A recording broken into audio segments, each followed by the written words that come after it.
Hola, soy Tatiana Oliveros y esta es una nueva edición de Cita de Libros.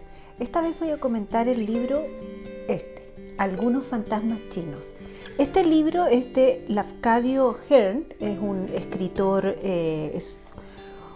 escritor nacido en Atenas que se fue a vivir a Estados Unidos y de ahí se vio muy seducido por la cultura oriental. Se fue a vivir a Japón y se nacionalizó como japonés y se dedicó a estudiar muchísimo la cultura de Japón y China. Esta edición es del 2017, tiene la traducción de Constanza Gutiérrez, es de la editorial Montacerdos. La primera edición de este libro se publicó en 1886. Es un libro bastante antiguo en su primera edición. Esta edición tiene una portada muy bonita, una pintura, y en el interior también tiene unos dibujos de pintura china tradicional. Es una edición, como dije, muy hermosa, en donde que cuenta con un prefacio del autor que estaba incluido en la edición primera. Son 6 cuentos y al final incluye notas que hacen referencia a términos que se utilizan dentro del libro, dentro de los cuentos que están en este libro. Algunos fantasmas chinos son cuentos de fantasmas, como dice su nombre, de entidades espirituales, cuentos paranormales, como se les podría llamar hoy. Es la huella de un mundo espiritual en el mundo terrenal. No son cuentos de terror, son cuentos de fantasmas, espíritus, entidades en las que no podríamos explicar muy bien de dónde viene porque no pertenecen al mundo terrenal. En el prefacio que Hearn hace al comienzo del libro, un prefacio muy pequeñito de 1,5 páginas, él ocupa el término belleza extraña para referirse a estas narraciones.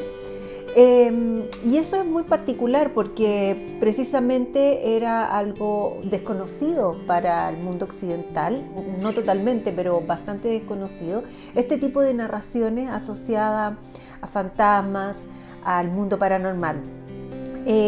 Las narraciones y estas entidades están íntimamente relacionadas con la naturaleza. La naturaleza tiene una presencia muy importante en todos estos relatos.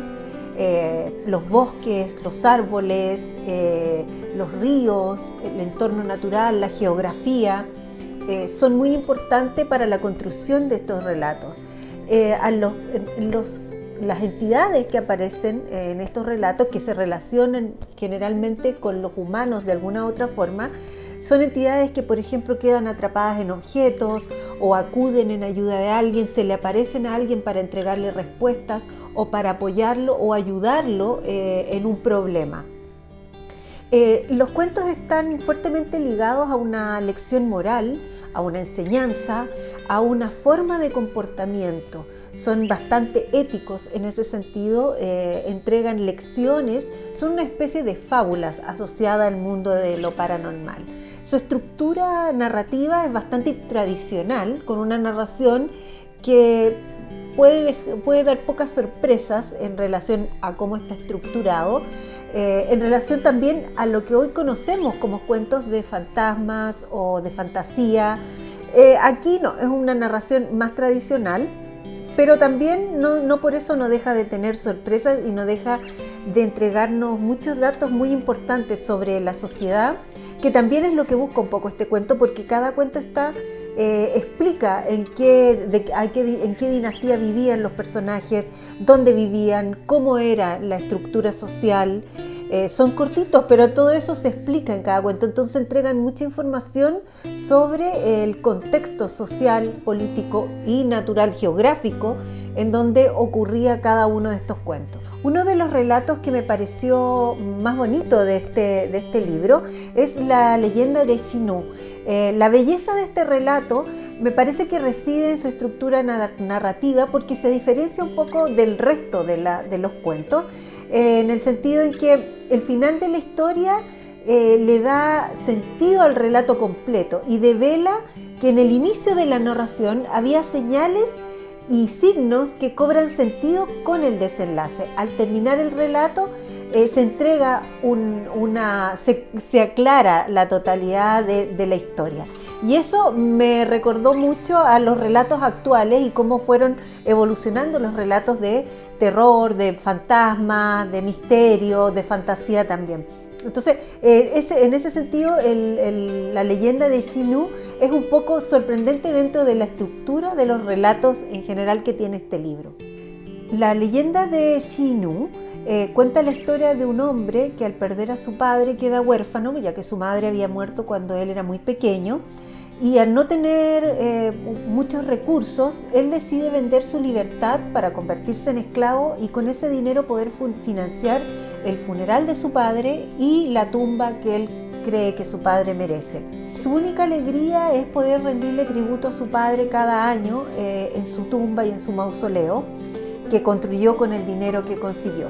Con una vida destinada al trabajo nada más, su vida se transforma en algo muy monótono, sin mucha esperanza, hasta que un día se enferma y en su cama, sin poder levantarse, tiene muchos sueños muy extraños, y entre esos sueños se le aparece una mujer muy hermosa. Esa mujer cambia el destino total de su vida y de la historia.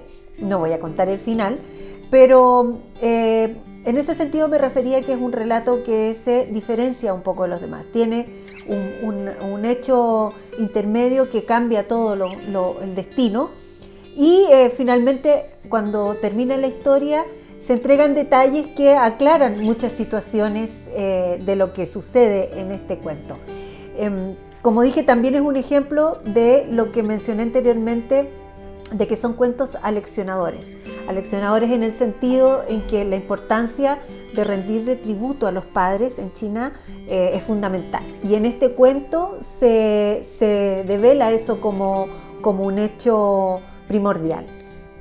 En relación al libro y al tipo de narraciones total, quisiera destacar una frase que Lafcadio Hearn escribe en la introducción como reflexión sobre este tipo de narraciones. Aunque lo sobrenatural llama emociones muy poderosas y profundas de la raza humana, es sin embargo un resorte propenso a perder su elasticidad si se lo estira demasiado. Este párrafo me gustó muchísimo porque describe con precisión lo que sucede en las narraciones de fantasías o temas paranormales, en las narraciones y en el cine también contemporánea. Cada nuevo giro que se genera en este tipo de historias termina agotándose por la constante repetición de este nuevo descubrimiento, por decirlo de alguna forma, que se hace y se repite hasta que ya termina agotando. Entonces, Algunos fantasmas chinos es un libro sencillo, con narraciones sin muchas sorpresas en lo relacionado al misterio, pero creo que principalmente eso se debe a porque nosotros tenemos una cultura de la narración de este tipo de historias ya muy avanzada, por lo tanto podemos decir que no son una sorpresa. Pero con todo este conocimiento que tenemos y todo lo que hemos leído o visto de este tipo de narraciones, sin duda este es un referente fundamental. Porque cuando estas narraciones precisamente comienzan a agotarse, se vuelve al origen y se puede encontrar en este tipo de historias un nuevo comienzo, una nueva forma de refrescar el género.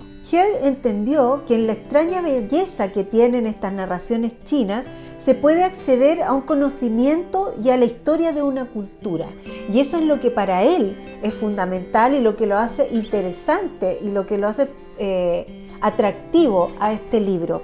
Podemos encontrar las historias primeras, podríamos decir de alguna forma, de lo que serán los fantasmas y las entidades paranormales, esas de que no sabemos de dónde vienen o dónde están todo el tiempo que no están con nosotros, y por qué aparecen cuando las necesitamos o cuando no las necesitamos o cuando no creemos necesitarlas. Están ahí y nos acompañan. Estos mundos se unen en el libro Algunos fantasmas chinos.